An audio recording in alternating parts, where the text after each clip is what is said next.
Gloria a Dios. Vamos a empezar en la mañana de hoy la clase que tiene por título La infidelidad. Y cuando yo preparaba este estudio, yo decía, este estudio es para sorprender a las personas, porque nosotros podríamos preguntar ¿qué es infidelidad? Y la mayor parte de las personas piensan rápido en la relación de un hombre con una mujer. Le fue infiel, o él o ella, pero eso es solamente una parte pequeña de lo que es la infidelidad. Vamos a darle rapidito para ver si cubrimos la clase completa en el tiempo que tenemos. Y yo tengo el siguiente comentario. Siendo que Dios es quien define la palabra a obedecer, el obedecerla o el no obedecerla va directamente a Dios. Por lo tanto, todo está centrado en Dios, por ser Él quien establece la ley. Todo está centrado en Dios. La palabra de Dios está centrada en Dios, en su plan. En su plan, que incluye a Jesucristo, pero es el plan de Dios. ¿Cuándo ocurre infidelidad? Yo iba a hacer muchas preguntas, pero al principio, pero como estamos en este proceso, pues, me van a perdonar que no voy a hacer preguntas para que participen. Si llegan después más, pues haremos algo. ¿Cuándo ocurre la infidelidad? Hay infidelidad cuando hay un pensamiento alojado en nosotros o cuando tenemos una conducta que se opone a lo establecido por Dios. Como todo está centrado en Dios, todo hay que mirarlo al espejo de Dios, que es la palabra. Y lo que falla en la palabra es infidelidad a Dios. ¿A quiénes somos infieles? Esa es la pregunta. ¿A quiénes somos infieles? ¿A una persona? ¿A un animal? ¿A una planta? ¿A la naturaleza? No. Podríamos ser infieles solamente a Dios, porque Él fue quien estableció la palabra. Y por haberse establecido la palabra, cualquier violación a la palabra es infidelidad a Dios. Es lo que Dios estableció. No es lo que los hombres establecen. Es lo que Dios ha establecido, su palabra. Por tal razón, debemos cuidarnos de cumplir con la palabra. Como por ejemplo, cuando no actuamos con amor a nuestro prójimo, a la creación. Cuando no actuamos con amor, estamos faltando a una ordenanza de Dios. Entonces le estamos fallando a Dios. Y si le estamos fallando a Dios, estamos siendo infieles con Dios. Porque esto se trata de ser o no ser. Aquí no hay puntos medios. Estamos también fallándole a Dios cuando no tenemos compasión.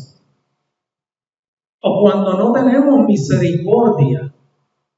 O cuando no tenemos respeto por algo o alguien al que le debemos de tener respeto. Porque aplica. Si hay que tener respeto, se tiene respeto. Hay a quienes no hay que tenerle respeto. Esa es la realidad. Hay que ver cómo los manejamos. Porque no vamos a respetar a un desobediente. No vamos a seguir a un desobediente. No vamos a seguir a alguien que nos aconseja mal. No lo vamos a respetar. Le vamos a amar. Lo vamos a considerar. Vamos a ver cómo bregar con esa persona y bregaremos con esa persona como Dios nos guíe. un consejo, un silencio, Dios dirá. O cuando cosas parecidas a estas es cuando estamos fallándole a Dios. En ese caso, estamos caminando en dirección contraria a la voluntad de Dios. Todo está centrado en Dios. Nosotros deberíamos de ser personas que en nuestro diario vivir, en todo momento, debemos de estar, Señor, ¿qué hago? ¿Qué hago? ¿Cómo lo hago? ¿A dónde voy? ¿A quién le hablo? ¿A quién no le hablo? ¿Qué digo? ¿Cuándo lo digo? ¿Qué hago hoy? Por la noche cuando damos, Señor, mañana, ¿qué hago? Por la mañana cuando nos levantamos, Señor, voy por ahí a hacer eso. Señor, ¿qué ropa me pongo? Señor, ¿qué hago hoy? En todo momento debemos de estar buscando la dirección de Dios.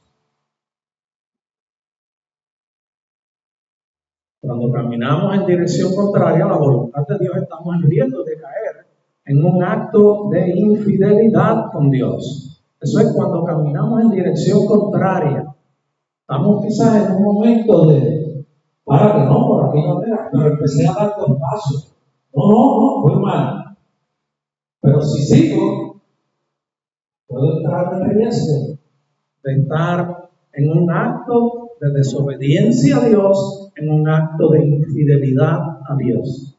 En la Biblia hay muchos casos en conductas de hombres que le llevaron a caer en actos de infidelidad. Quizás el mejor ejemplo extremo en la palabra es el caso de Salomón. Salomón, un hombre que recibió una sabiduría inmensa que la Biblia la describe, que no habría otro como él. Mas, sin embargo, al final de su vida, ¿qué le pasó? Fue confundido, se descuidó. ¿Dónde está él ahora? No lo sabemos, pero la Biblia no describe que le fue muy bien. Le fue bastante mal, y la Biblia lo dice, que cayó haciendo caso a enseñanzas de adoraciones a falsos dioses. Y aquí podríamos también decir cómo Dios comienza todo, porque es una relación de nosotros con Dios. Dios comienza todo con el establecimiento de la familia. En esos momentos, cuando Dios comienza a definir sus ordenanzas de crianzas y deberes conyugales, Él empieza un trato directo con los hombres y empieza a hablar directamente con ellos. Adán y Eva no tenían la Biblia, pero habían escuchado palabra de Dios. Y si habían escuchado palabra de Dios, Dios le habló ahí, de tú a tú, cara a cara. ¿Cómo fue? ¿Con voz audible o al Espíritu? No lo sabemos. No sabemos si fue el Espíritu Santo, pero Dios le habló y les dijo cómo comportarse. Y así Dios siguió bregando con los hombres. La primera pareja establecida por Dios se les dijo en Génesis: fructificad y multiplicaos y llenad la tierra y sojuzgadla. De esta forma, Dios va estableciendo trato con los hombres y va formando un pueblo. Esto también lo continúa haciendo con los pueblos que se van formando con las diferentes familias. Pero el trato de Dios directo es con la familia. Por eso la promesa que más abunda en la Biblia es: yo cuidaré a tus hijos, yo protegeré a tus hijos, yo salvaré a tus hijos, yo estaré pendiente a tus hijos. Hay un salmo, el 112, que posiblemente es mi salmo preferido, que dice que el hombre no tendrá temor de malas noticias porque está confiando en Jehová, en la protección de Dios. Gloria al Señor. Ahora, ¿por qué ocurre la infidelidad? Ocurre porque ya se han definido ordenanzas y leyes divinas. Si no se hubieran establecido las ordenanzas en la palabra, no habría definición de qué está bien y qué está mal. Pero Dios desde el principio se encargó de decir qué había que hacer y qué no había que hacer. De este árbol no comeréis. De todos los demás pueden comer, pero de este no comeréis. Ahí había definido ya Dios una ordenanza. Y subsiguientemente Dios fue definiendo otras ordenanzas. Vemos el caso de Caín y Abel. Ya Dios le había enseñado cómo tenían que comportarse. Ya Dios le había enseñado de cómo ofrecerle ofrendas. De qué forma, con qué corazón, con qué conducta. Por eso Dios pudo luego ir donde Caín y preguntarle: ¿y dónde está tu hermano? Porque algo había pasado, porque ya Dios había enseñado. Entonces, ¿a quién le somos infieles? Al que define la ley, a Dios. Todo está centrado en Dios. Cuando yo me porto mal con alguien, con una persona, al primero que yo le fallo es a Dios, no es a esa persona. Esa persona es igual que yo, un ser con las mismas capacidades, con las mismas debilidades. No, pero Dios, yo no le dije a él, yo no establecí las leyes, él no estableció las leyes, Dios estableció las leyes. Entonces yo le desobedezco al que estableció las leyes, le fallo a Dios. Cuando yo no cumplo con una persona, le fallo a Dios. En el caso de Noé, ese hombre empezó a construir un arca de cerca de 515 pies de largo, es la medida. 500, usted se para en el home plate, ¿verdad? Se quita el ejemplo perfecto. Usted se para en el home plate y mira que la mayoría de los parques en el center field tienen 400 pies, la mayoría. Y usted mira, wow, dale un horror por el center field a cualquier cosa. Por eso buscan el radio y el.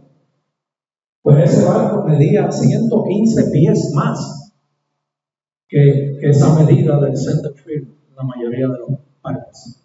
Tenemos el caso de Sodoma y Gomorra. Dios había establecido también unas conductas, unas leyes. Ese pueblo falló. Conocemos cómo fue la conducta del pueblo de Dios en el desierto, las cosas que le pasaron. ¿A quién le fallaron? ¿A los hombres? ¿A Moisés? No fue a Moisés, fue a Dios. Y que estuvieron 40 años allí, no dio cuenta. En un momento dado, escuchen esto, en un momento dado, ¿usted sabe cómo Dios describe a su pueblo? Con las bregas intensas que tuvo que bregar, especialmente con el reino del norte y también con el reino del sur. En un momento dado los describe como bestias salvajes que descienden del monte y vayan. Así lo describe a su pueblo así. Él puede hacerlo. Gloria al Señor. Lo vemos en la idolatría que había en el reino del norte y en el reino del sur.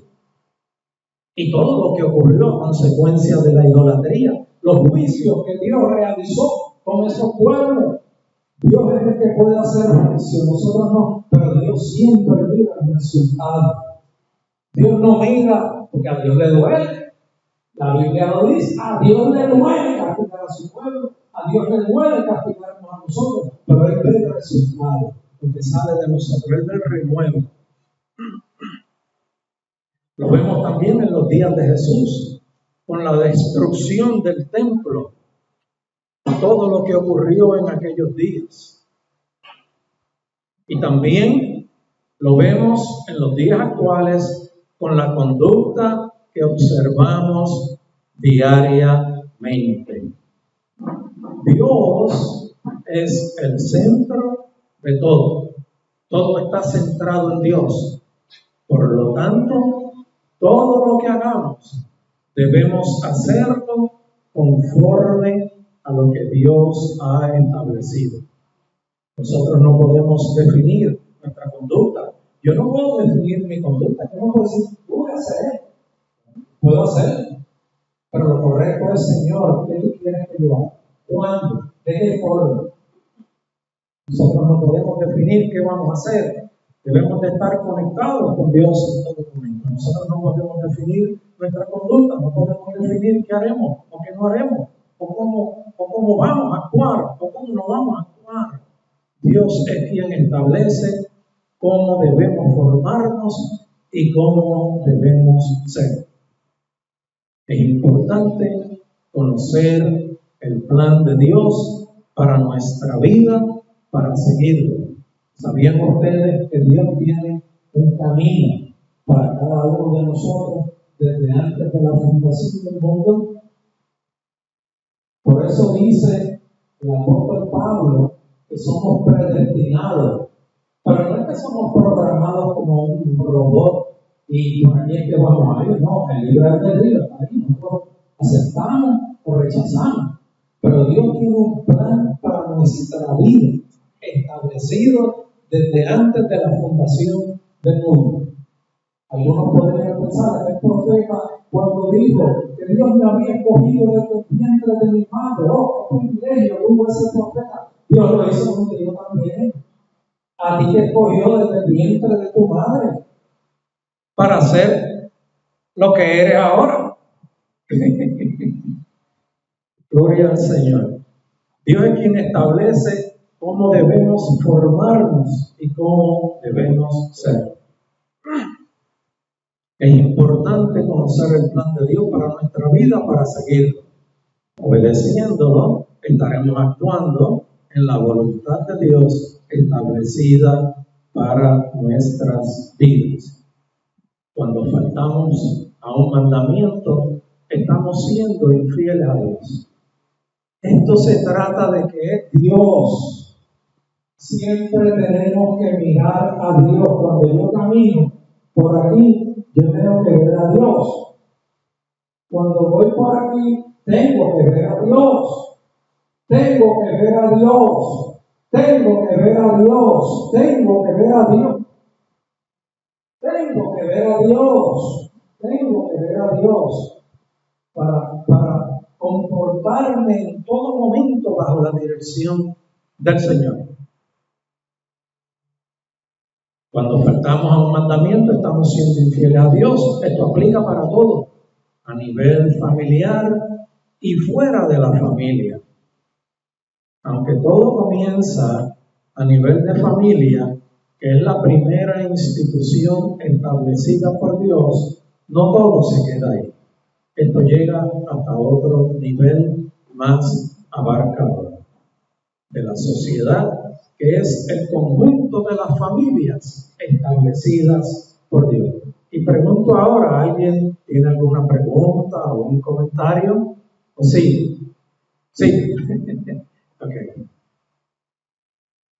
Dice, no tenemos ningún derecho en decidir qué haremos o cómo nos comportaremos. No tenemos ningún derecho. O sea, Dios en la Biblia no se nos enseña. Bueno, pues decide tú lo que es correcto y lo que es incorrecto. No, está ahí escrito. En la Biblia no se nos enseña, pues sigue tu camino por ahí a ver qué te sucede. No.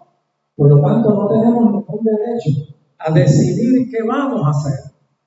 Sino, y es un privilegio que le estoy dando gracias a pastores.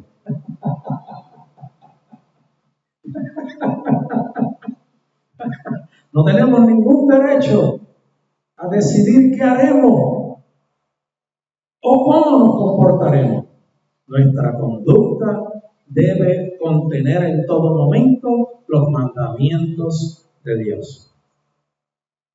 Si no es así, y si no somos nosotros los que decidimos qué hacer y cómo hacerlo a nuestra manera, nos convertimos en nuestros propios jueces. Si yo soy quien decido lo que voy a hacer, pues yo soy mi propio juez. Entonces yo no puedo ser juez, porque la palabra también me enseña. Solo juez. Y si yo me convierto en juez, ¿qué estoy haciendo? Estoy sacando de la silla, del trono al que es el juez. Y me estoy sentando ahí. Eso es grande lo que estoy diciendo. Yo no puedo ser juez, yo no puedo juzgar. Yo todo lo tengo que mirar con la palabra. Señor, guíame, ilumíname, revélame, tú comprendo qué hago. ¿Hablo o no hablo? ¿Qué digo? ¿Cómo lo digo? ¿Cuándo lo digo? ¿Qué consejo doy? Pero no puedo ser juez. Y si yo soy juez, entonces estoy sacando al juez de su posición. ¿Y quién me va a juzgar? No voy a juzgar yo mismo. Porque entonces saqué al juez de su sitio. Entonces no me va a juzgar. Y entonces me va a decir, pero si tú te jugaste toda la vida, ¿a qué tú vienes aquí? Tú estás ya sentenciado. Ya te estás sentenciado. Si no es así, y si somos nosotros los que decidimos qué hacer y cómo hacerlo, a nuestra manera nos convertimos en nuestros propios jueces. Y entonces, ¿quién nos juzgará a nosotros?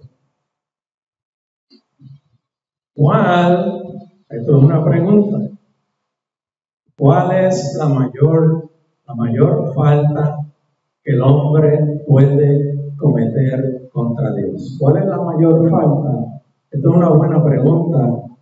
Hágasela en su corazón, porque yo me la he hecho. ¿Cuál es la mayor falta que el hombre puede cometer en contra de Dios? Vamos a ver. No hay pecado grande ni pecado pequeño.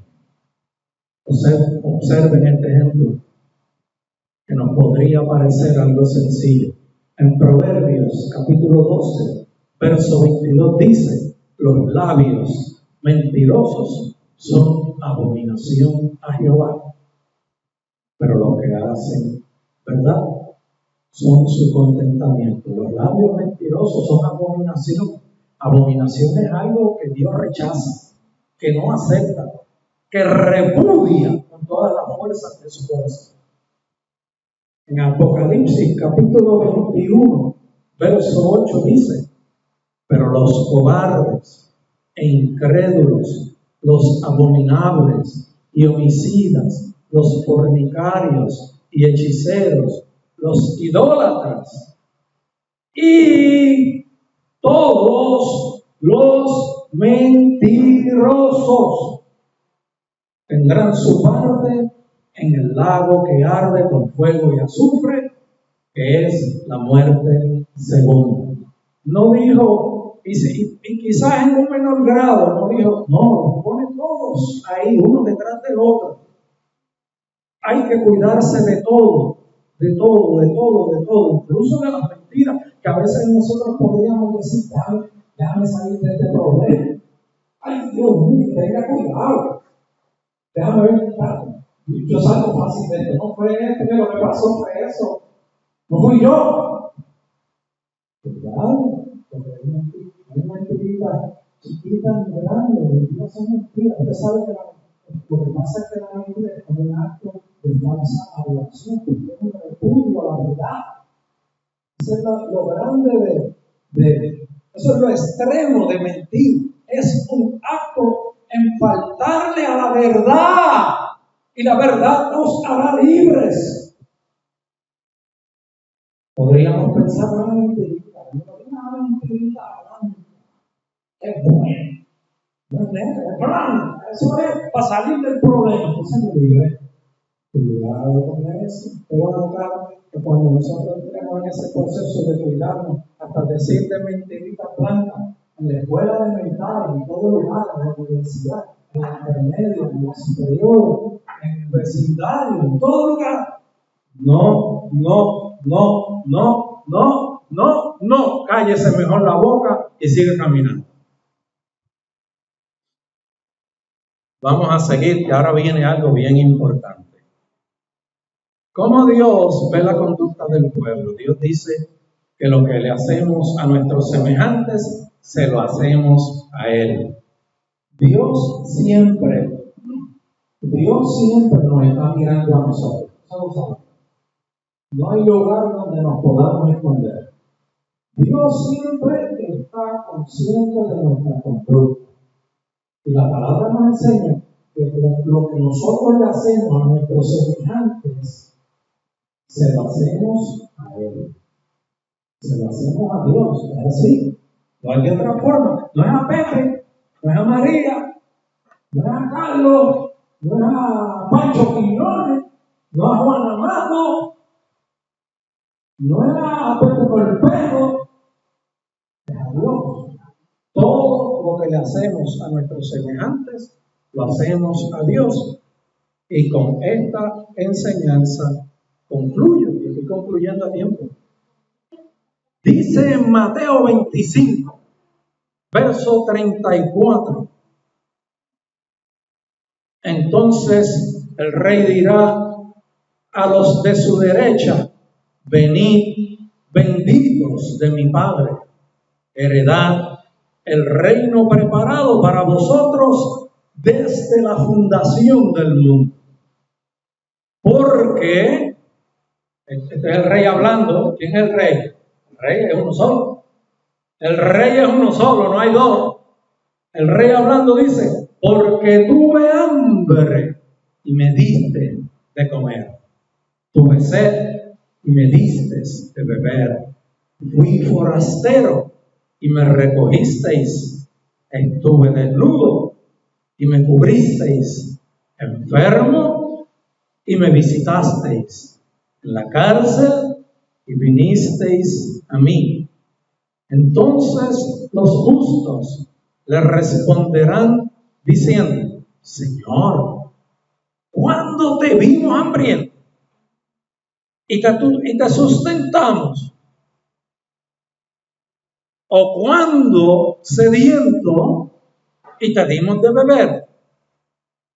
¿Y cuándo te vimos forastero y te recogimos? ¿O desnudo y te cubrimos? ¿O cuándo fue que te vimos enfermo? ¿O cuándo fue que te vimos en la cárcel y vinimos a ti? El rey respondiendo les dirá: de cierto os digo, que en cuanto lo hicisteis a uno de estos mis hermanos más pequeños, a mí lo hicisteis. Entonces dirá también a los de la izquierda: apartaos de mí, malditos, al fuego eterno, preparado para el diablo y sus ángeles. Fíjense que Dios no preparó el fuego eterno para los hombres, pero allá los que desobedecieron lo preparó para que hubiera victoria total. Lo preparó para el diablo y sus ángeles, porque tuve hambre y no me diste de comer, tuve sed y no me diste de beber, fui forastero y no me recogisteis, estuve desnudo y no me cubristeis, enfermo y en la cárcel y no me visitasteis. Entonces también ellos le responderán diciendo: Señor, ¿cuándo fue que te vimos hambriento y sediento, o forastero, o desnudo, o enfermo, o en la cárcel? ¿Y cuándo fue que te vimos así, en esas condiciones? ¿Y cuándo fue que no te serví? Entonces él respondiendo diciendo: de cierto os digo, que cuando no lo hicisteis a uno de estos pequeños, tampoco a mí lo hicisteis. Irán estos al castigo eterno y los justos a la vida eterna. De esto se trata la vida, de esto se trata nuestra vida, de cumplir todo con Dios, en obediencia en Dios, cumplir con sus mandamientos y con su palabra. Así le estaremos siendo fieles. ¿A quién? Al hombre. Al hombre no le podemos ser fiel porque él no nos hizo a nosotros. El hombre no nos definió ningún hombre, ninguna mujer me ha definido la ley. Por lo tanto, no le puedo ser infiel a ningún hombre. Pero sí a Dios a través de un hombre. Sí a Dios a través de una mujer. Sí a Dios a través de la naturaleza o de algo que Dios haya establecido. Así le estaremos siendo fieles y estaremos cumpliendo con Él. Cuando cumplimos con su palabra, nos apartamos de toda infidelidad y agradamos a Dios. No hay cosa más grande que agradar a Dios. No existe cosa más grande que agradar a Dios. Agradando a Dios, cumplimos con todo. Dios es nuestro todo y a Él debemos servir. Siempre tenemos que mirar a Dios. Cuando caminamos, Señor, voy por ahí, voy bien, estoy cotejando, voy bien. Porque anoche le pregunté que iba para allá y sentí que sí, pero verifiqué, voy bien, en todo momento. ¿Qué quiere decir orar en todo momento? Orar en todo momento es estar conectado con Dios en todo momento. ¿Podemos orar en todo momento? Sí, yo puedo, mira, mientras yo estoy practicando, yo puedo estar hablando con Dios. Porque Dios me da instrucciones, Dios me dice, párate al lado de tal persona cuando digas eso. Y lo hago. ¿Verdad que sí? Tú te diste cuenta, ¿verdad? Dios bendiga.